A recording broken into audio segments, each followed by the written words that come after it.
अब ओमिक्रॉन ने उड़ाई दुनिया की नींद। अंततः रद्द हुए कृषि कानून। अर्थव्यवस्था एक बार फिर पटरी पर। मौसम के बिगड़े मिजाज।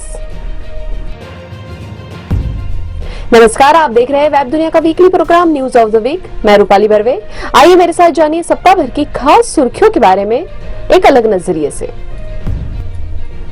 कोरोना खत्म होने की उम्मीदों के बीच वायरस के नए वेरिएंट ओमिक्रॉन ने पूरी दुनिया की नींद उड़ा दी है। बहुत तेजी से फैलने वाला यह वेरिएंट सप्ताह भर पहले दक्षिण अफ्रीका में सामने आया था, लेकिन अब यह लगभग 30 देशों तक पहुंच चुका है। भारत में भी ओमिक्रॉन के 2 मामलों की पुष्टि हो चुकी है। कर्नाटक में पाए गए इन मामलों में एक व्यक्ति दक्षिण अफ्रीका से आया था, जबकि दूसरा डॉक्टर है जिसकी विदेश से कोई ट्रेवल हिस्ट्री नहीं है। खास बात यह है कि इन दोनों ही व्यक्तियों को टीके की दोनों डोज लग चुकी है। हालांकि इस वेरिएंट के बारे में कहा जा रहा है कि यह घातक नहीं है, लेकिन विशेषज्ञों का कहना है कि यह सोचकर बिल्कुल भी लापरवाह नहीं होना चाहिए। मास्क, सोशल डिस्टेंसिंग आदि सभी जरूरी उपाय लगातार करते रहना चाहिए। अच्छी बात यह है कि भारत में अब तक टीके की 125 करोड़ से ज्यादा डोज लग चुकी है। दूसरी ओर अमेरिका में भी ओमिक्रॉन ने दस्तक दे दी है। करीब 10 राज्यों में इस वेरिएंट के मामले सामने आए हैं, जबकि अकेले न्यूयॉर्क में 5 मामलों की पुष्टि हो चुकी है। फ्रांस में ओमिक्रॉन के 8 मामले सामने आ चुके हैं। यूरोप में कोरोना से हालात खराब है। दुनिया के 70% मामले अकेले यूरोप से आ रहे हैं। यूरोप में एक हफ्ते में करीब 29,000 लोगों की मौत हो चुकी है। जर्मनी में 70,000 लगभग मामले रोज आ रहे हैं। वहीं फ्रांस में 40 से 45,000 मामले रोज आ रहे हैं। ब्रिटेन और बेल्जियम की स्थिति भी अच्छी नहीं है। विश्व स्वास्थ्य संगठन ने कहा है कि कोरोना वायरस के ओमिक्रॉन वेरिएंट का इससे दूसरे वेरिएंट से लक्षण अलग होने का अभी तक कोई आंकड़ा उपलब्ध नहीं है। राष्ट्रपति रामनाथ कोविंद के हस्ताक्षर के साथ ही तीनों कृषि कानून रद्द हो गए हैं। संसद के शीतकालीन सत्र के पहले दिन सोमवार को लोकसभा और राज्यसभा ने कृषि कानून को वापस लेने वाले बिल को मंजूरी दी थी।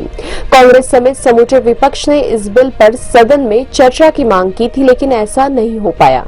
पीएम नरेंद्र मोदी ने प्रकाश पर्व के मौके पर देश के नाम अपने संबोधन में तीनों कृषि कानूनों को वापस लेने का ऐलान किया था। इन कानूनों के विरोध में किसान साल भर से ज्यादा समय से आंदोलन कर रहे थे। हालांकि किसान एमएसपी गारंटी के मुद्दे पर अब भी बॉर्डर पर डटे हुए हैं। बताया जा रहा है कि किसानों का एक वर्ग अब आंदोलन को और आगे नहीं बढ़ाना चाहता। वहीं राकेश टिकैत अब भी अपनी जिद पर अड़े हुए हैं। कोरोना के नए वेरिएंट ओमिक्रॉन की चिंता के बीच अर्थव्यवस्था के मोर्चे पर अच्छी खबर आ रही है।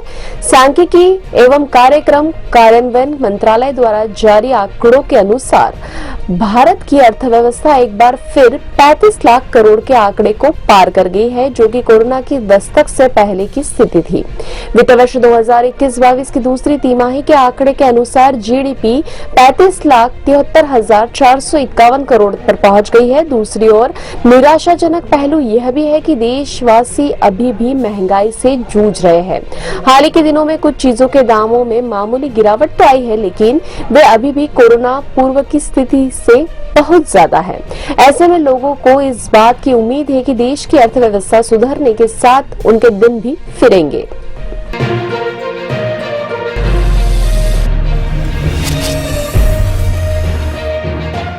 हाल ही में कुछ राज्यों में हुई बेमौसम बारिश ने वातावरण में ठंडक घोल दी है। गुजरात, महाराष्ट्र, राजस्थान व मध्य प्रदेश समेत कई अन्य राज्यों में कहीं छिटपुट तो कहीं तेज बारिश हुई।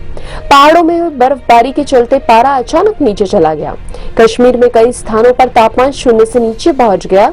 कई इलाके ऐसे भी रहे जहां दिसंबर में हुई बारिश ने पिछले कई सालों का रिकॉर्ड तोड़ दिया।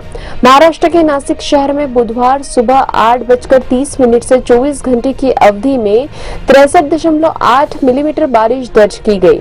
करीब 50 सालों में पहला मौका है जब दिसंबर माह में इतनी बारिश हुई है। इससे पहले 16 दिसंबर 1967 को 31 मिलीमीटर बारिश दर्ज की गई थी।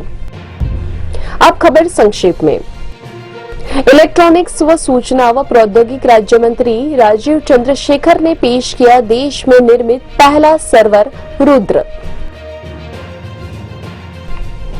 ममता बनर्जी की तीसरे मोर्चे की कोशिशों को बड़ा झटका, कांग्रेस को मिला शिवसेना का साथ।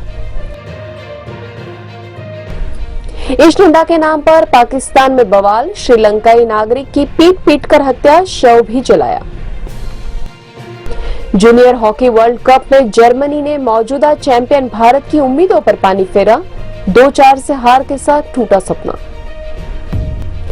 वेब दुनिया का weekly program news of the week आपको कैसा लगा कमेंट बॉक्स में जाकर जरूर बताइए। साथ ही अभी तक अगर आपने चैनल को सब्सक्राइब न किया हो तो चैनल को सब्सक्राइब करें ताकि लेटेस्ट वीडियो आप तक आसानी से पहुंच पाए।